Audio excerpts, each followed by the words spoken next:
Hi everyone, Josh here. I hope you're all doing well. So in today's video, I want to talk about online arbitrage sourcing, specifically the different sourcing techniques that you can use to source products for your online arbitrage Amazon business. Now, if you're anything like me, I've spent the last, God knows how long, I've been selling on Amazon for about eight years now, as some of you already know. And for the vast majority of that time, I sourced using only one method. That method is what most people are familiar with, and that is manual sourcing. So that's when you go and source deals yourself, go onto websites and manually look. But over the years, as I've tried to look for other ways, I've found a number of other different techniques that you can use to find profitable deals. That it kind of levels the playing field a bit more if you are looking for deals where perhaps your competitors aren't, because as the online and retail arbitrage space has become more popular, people have seen what's possible, there's more sellers come into it, and of course it doesn't mean that there's it's too competitive. It just means that those who want to stand the test of time just have to adapt and develop and find new ways to make things work, and so that's what I've done over the years. So in this video, I'm going to talk about the specific sourcing techniques that you can use to find products that perhaps your competitors may not be. It's not to say that nobody's doing this, because there are lots of people doing these things, but there's far fewer doing these things that we're going to be talking about than there are those doing traditional manual sourcing. So let's get stuck into it. So I've come up with 9 different ways to source online arbitrage products. Some of these kind of blend in and are perhaps very, very closely linked and connected in some way, but I feel that they need to mention independently just because of how valuable they can be for you. So the first one, as we all already know, it's extremely likely at least that you do, is manual sourcing. Unless you're just getting started in the online arbitrage space, the way most people get started is they literally go and manually source. Now, I think that is the best thing you can do if you're just getting started, because it helps you to understand the ecosystem, how things work, doing the due diligence and making sure that you're checking deals properly. But once you kind of get the handle on manual sourcing, it's time to branch out into other types of sourcing to help you find deals that perhaps you wouldn't find if you're just manual sourcing. So we've got reverse search sourcing. Now, reverse search sourcing is what you would do if you found a product that you wanted to sell. So you found a product that you like the look of, for whatever reason. Perhaps it's trendy right now, it's hot, it's hard to get hold of. Reverse search sourcing is when you go and look for the source for that product. So it's the reverse of manual sourcing. Manual sourcing, we go and find the product first and then look it up and see if it's any good. Reverse search sourcing, we start with the product and we walk backwards basically. So we're trying to find a supplier for that product that we can do profitably. Now, doing this manually can take a bit of time, because obviously there might not be deals for those products, and it's easier to find deals than the other way around unless you get well versed in it. But of course there are other ways to do reverse search sourcing, which we'll come on to in just a moment. Next, you've got storefront sourcing. So storefront sourcing is quite a nifty little trick.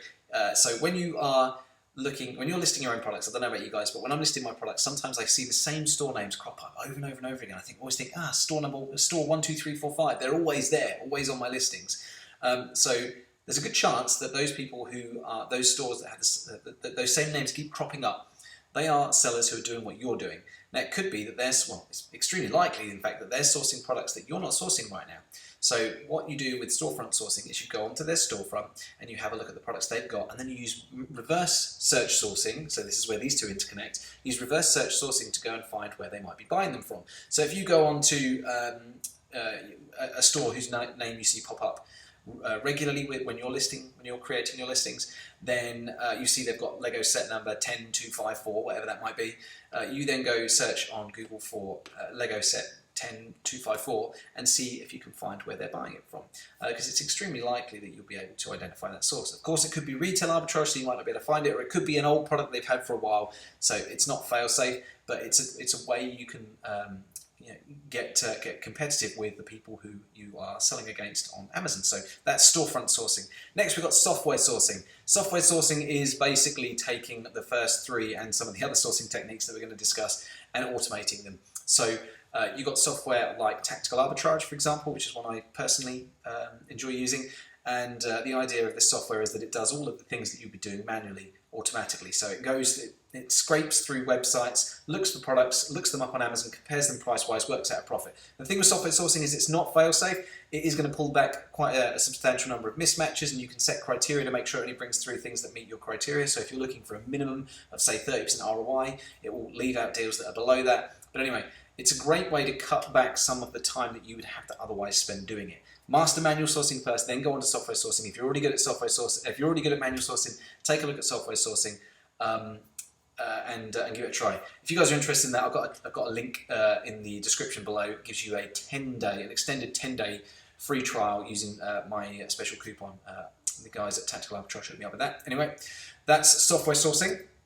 And then you've got one of my personal favourite, I love this one, Amazon Flip Sourcing. So this is where you buy products from Amazon directly themselves and resell them back onto Amazon for profit. I know it sounds crazy, but believe me when I say it's one of the most lucrative ways to source products. So what we're essentially doing is we're looking on tools like Keeper and Camel to find products that are trending at a much lower price than they normally do. There's a few other things we want to look out for, our usual due diligence, but if it looks like it's been low, if it's looked like it's been low before, or if it's at its lowest price that it's ever been, and there's enough difference between the price you're looking at right now and the price that it's potentially going to be in the future, then that's where we make an investment. So Amazon Flip Sourcing, one of my favorites, again, totally under the radar, not many people are doing this. Inbox sourcing, another one that I hear virtually nobody talking about, but one of my favourite little hacks is I go and subscribe to all the mailing lists of all my favourite online sourcing hotspots. So I'm the first to find out about sales. If there's a coupon that I can use over the weekend to save 10%, or whatever there might be, they normally talk to their email list first. So always go through and sign up for all the mailing lists of everything, of all the stores that you buy from, or stores that you potentially want to buy from in the future. Whether you have a dedicated online arbitrage inbox that you just have these come through and you check them every day, but I found and gotten access to sales that were quickly sold out just because I was one of the first to hear about it being on their mailing list. So inbox sourcing is a great idea. Deal list sourcing. Deal list sourcing is, for some of those of you who've probably already tried them out, others may not. This is where you basically engage the services of a third-party entity who will go and source deals on your behalf. So I have my own service for this as well. I offer a service that we call OA Deal Machine. Basically, we hired an army of virtual assistants whose sole responsibility is to go out to the internet Monday through to Friday every day and find profitable deals on all the sites that meet a very specific set of criteria. We guarantee a minimum amount of deals every day, and they get delivered into people's inboxes. So there are many services out there like this. Mine is just one of many, but I noticed that people that I was working with, my clients, were struggling to find deals, so we created the service back in June 2020.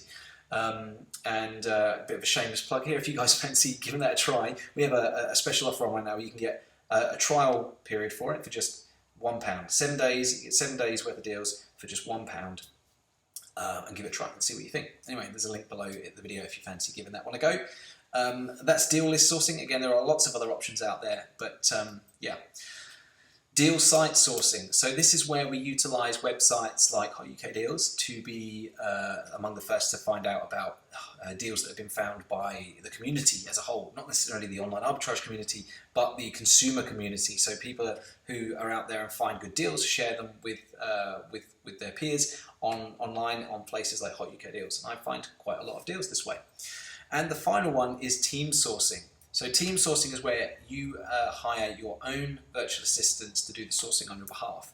This I tend to find is more for the sellers who have got an established business. They understand the system, the processes. They're making enough profit to be able to pay £300 to £400 a month for someone to source their deals for them, which means you get a lot of your time back. Because if we think about how we spend our time in our online arbitrage business, one of the largest amounts of time besides stock prep is sourcing.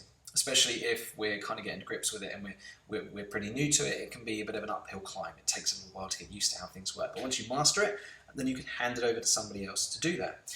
And again, that's what I've done in my own business, at least in the form of online OA Deal Machine. So guys, I hope you found this video helpful. We talked about the 9 different sourcing techniques you can use to find products in your online arbitrage business. There are probably more. Perhaps you've got more. Let me know in the comments below if you've got any other ideas of how you can source products online. Otherwise, we've got that £1 trial period for just 7 days for just £1, only available for a very short space of time. We're coming up to our 1-year anniversary, so we figured we'd do something a little bit special here. And what we do in that is we combine most of what these different methods of sourcing here into the deal sheet. The only thing we're not doing is we're not doing any software, and we're not doing any Amazon Flip sourcing in here, just because it's not. It doesn't gel well with our criteria. However, everything else that you see is being taken into account. So if you're looking at a way to outsource it, get team sourcing, but all in one thing with deal list sourcing, then give it a try. Otherwise, let me know if you've got any questions, guys. I do appreciate questions. Just want to know what you thought of it and whether or not there's something that I didn't cover that you're interested to find out more about. Let me know in the comments below. If you enjoyed it, give me a like. And don't forget to subscribe, because I'll be listing more content like this in the not so distant future. Thanks for watching, and I look forward to seeing you in another video.